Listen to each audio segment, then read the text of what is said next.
bụ gọvanọ ụlọakụ etiti nke Naịjirịa abịarutela n'ụlọ ikpe ukwu nke FCT dị n'Abuja n'ụtụtụ Tọzdee dịka a na-ekpe ya ikpe maka ebubo nrụrụ aka ego ruru ijeri naira 69 bụ nke gọọmenti Naịjirịa boro ya. Ndị ọrụ nchekwa nzuzo Naịjirịa bụ Department of State Service (DSS) kpọtara Emefiele n'ebe elekere 9 nke ụtụtụ. Ebubo eboro Emefiele ruru 20 dịka gọọmenti kwuru na o ji ọkwa ya na-enye ndị enyi ya ọrụ ngo dị iche iche n'ụzọ iwu na-akwadoghị.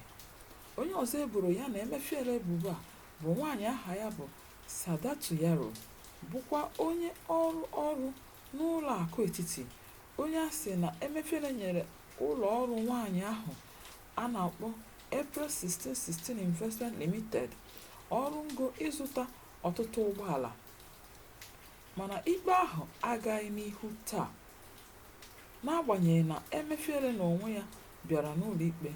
Ndị ọkaiwu gọọmenti Naịjirịa gwara ọkaikpe Hamza Mazu na ha enweghị ike ịkpọta Sadatu Yaro n'ụlọ ikpe n'ihi na ahụ esighị ike. Nke a mere ka ọkaikpe ahụ yigharịa ya bụ ikpe ka ọ dịzie n'ụbọchị 23 nke ọnwa Ọgọst 2023.